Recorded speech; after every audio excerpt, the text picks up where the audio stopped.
Bienvenidos, buenos días, 6 de la madrugada, 40 segundos. Celebra el gobierno que lo impulsó, lo promovió y finalmente lo impuso al nuevo rector de la Universidad Nacional.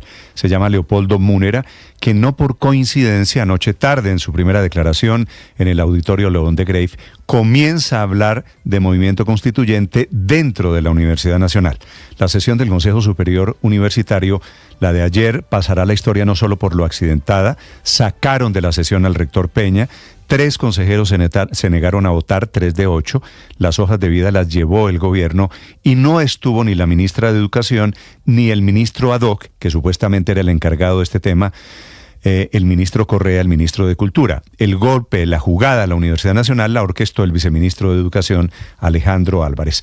Digo, esa sesión del Consejo Superior no fue solo accidentada, sino histórica, porque es la primera vez que el gobierno se mete y da una batalla de esta naturaleza, que muchos interpretan con razón como un golpe a la autonomía universitaria. Bienvenidos, es la gran noticia del día, que ojalá todo esto derive en que la Universidad Nacional, que lleva más de 2 meses en paro, vuelva a las aulas. El gobierno se metió con el argumento de la democracia, de que había que escoger al que tuvo la mayor votación en las consultas de estudiantes y de profesores. Puede ser, suponiendo que el 15% de participación en esa consulta es un gesto democrático, pero termina siendo la gran derrotada la meritocracia. Leopoldo Múnera es abogado, nuevo rector de la Universidad Nacional, de la que es profesor desde 1984, y ganó con 5 de los 8 votos. El derrotado Ismael Peña seguirá siendo profesor, pero ya reconoció la derrota, entrega el cargo, pero anuncia demandas que seguramente va a ganar y va a ganar dentro de mucho tiempo. Había ganado 3 tutelas recientemente que le reconocieron el derecho al debido proceso y a ejercer el cargo.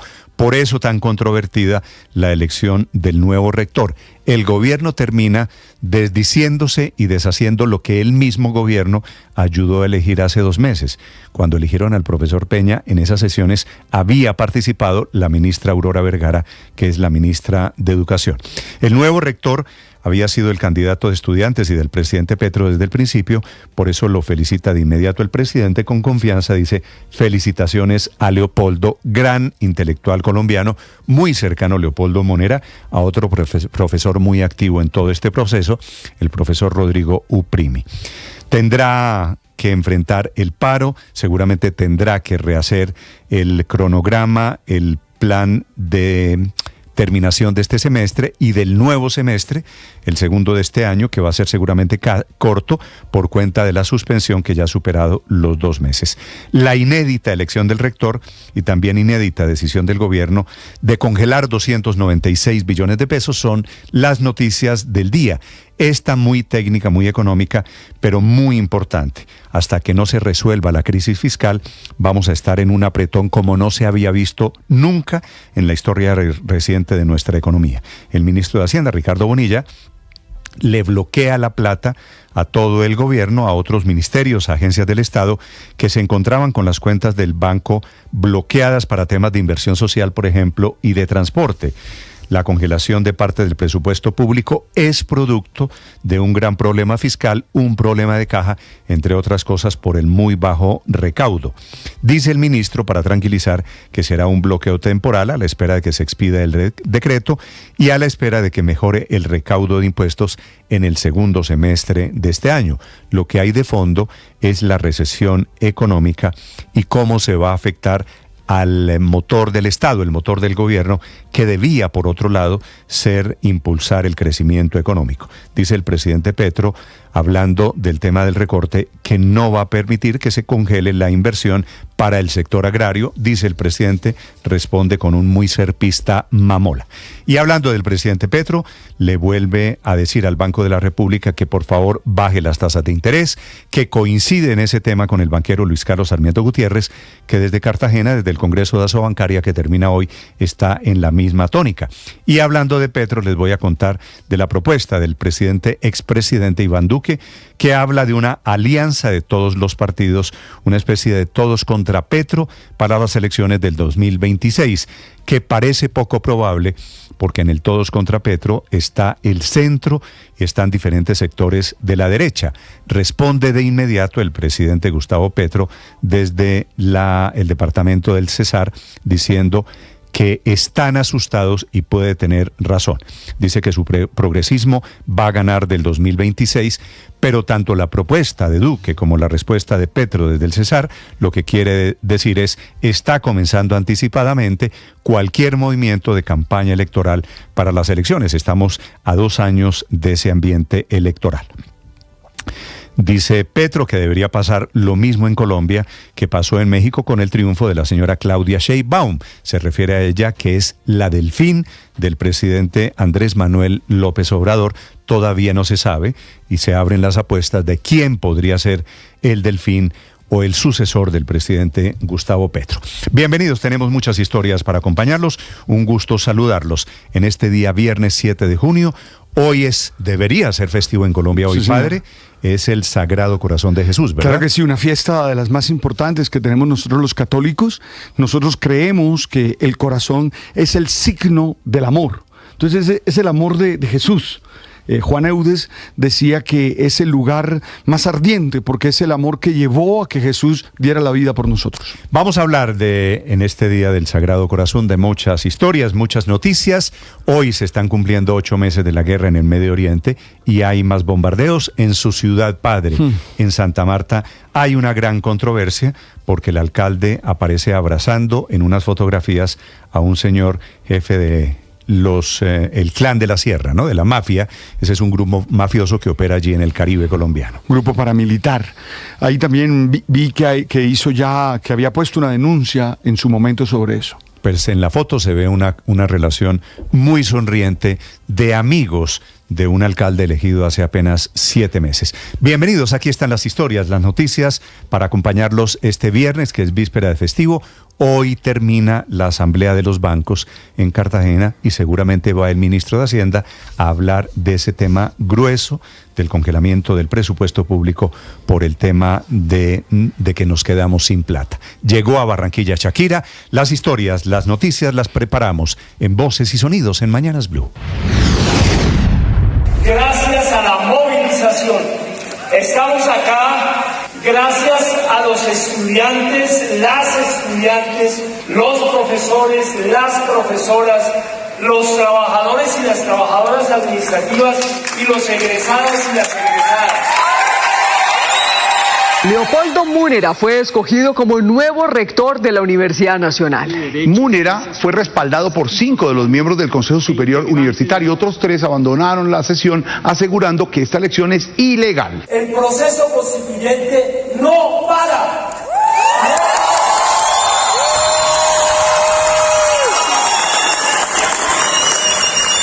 Hay que organizarlo, hay que impulsarlo, hay que darle el apoyo institucional para que podamos tener la reflexión colectiva sobre la universidad que queremos.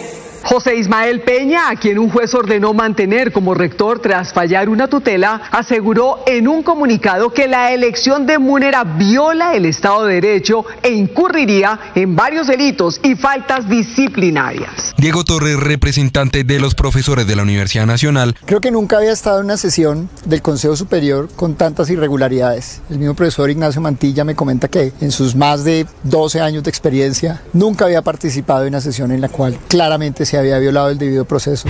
En el marco de su participación en la convención anual de Asobancaria, el expresidente Iván Duque se anticipó a las elecciones del año 2026 y propuso crear una gran alianza nacional republicana que enfrenta así al actual presidente Gustavo Petro y a su eventual candidato. Lo que se requiere hoy es que todos aquellos que quieren ser presidentes en el 2026 salgan ya de una vez a la palestra. Por su parte, desde el departamento de Cesar, el presidente Gustavo Petro le respondió a Duque. Dice Duque, o invita a todas sus fuerzas tradicionales de la política colombiana a hacer una gran alianza contra Petro.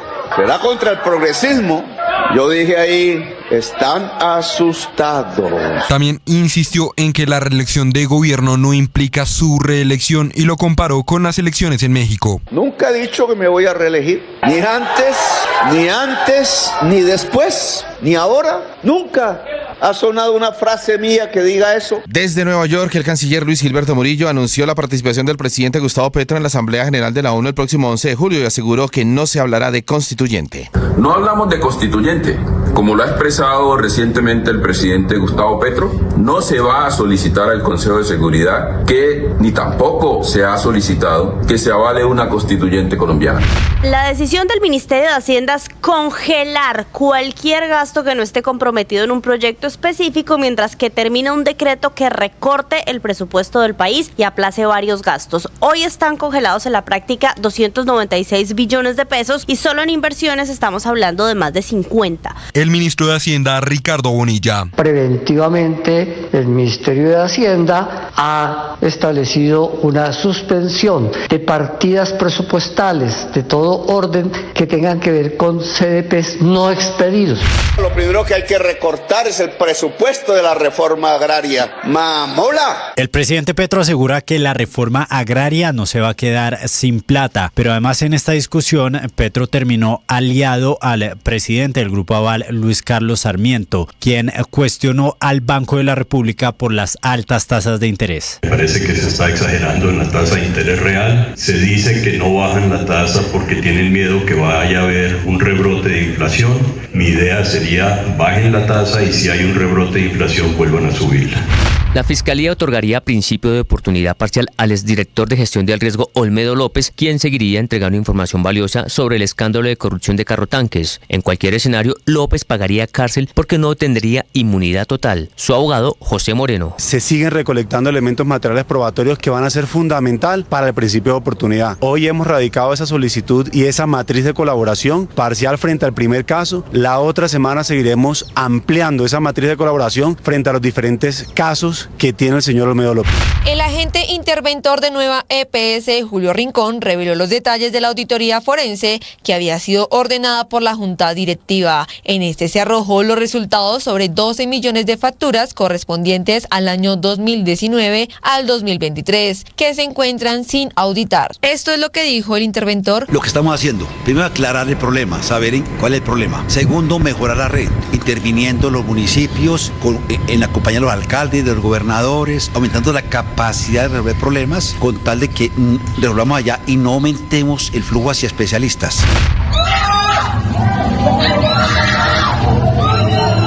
Un testigo narró los angustiosos momentos que enfrentó en medio de un violento asalto contra una mujer en Bogotá, ocurrido a 500 metros de un CAI en Teusaquillo. Janet Montaña es la testigo de este hecho. Uno de ellos me apuntó con el revólver, ahí me fijé que estaba armado, me devolví a pedirle a mis alumnas que llamaran a la policía. William Mebarak, padre de la cantante Shakira, continúa hospitalizado en la unidad de cuidados intensivos de la Clínica Iberoamérica en el norte de Barranquilla, hasta donde llegó la artista para acompañarlo. Entre las posibles afectaciones no se descarta un cuadro de neumonía, lo que estaría generando complicaciones respiratorias al escritor de 92 años. El presidente ucraniano ha vuelto a pedir hoy que se redoble la ayuda militar a su país. Esta vez desde la Asamblea Nacional Francesa, donde ha tachado a Vladimir Putin de ser la anti-Europa. Anti-Europa. Ось що таке Putin. Mientras tanto, en el campo de batalla, Ucrania ha atacado la ciudad de Lugansk, provocando al menos 22 heridos, mientras que las tropas rusas han sido repelidas en el Donetsk. Hoy se cumplen exactos 8 meses de guerra y ha sido una intensa noche de bombardeos por tierra y aire de la ciudad de Rafah.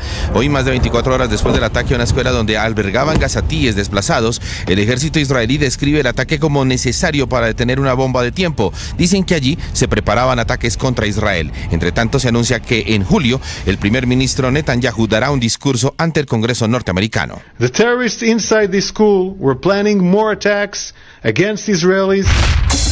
A un día de las finales del fútbol profesional colombiano, los equipos finalistas se preparan para este duelo. Independiente Santa Fe anoche viajó a la capital santanderiana en un vuelo charter, mientras que Bucaramanga atendió a los medios. Aldair Gutiérrez, defensor del Atlético Bucaramanga. Contento, con la mente muy tranquila de saber de que nos estamos jugando algo importante, pero creo que estamos trabajando bien, estamos trabajando siempre con la mejor disposición y bueno, esperamos sacar los primeros 3 puntos de la final que se queden en casa. Estás escuchando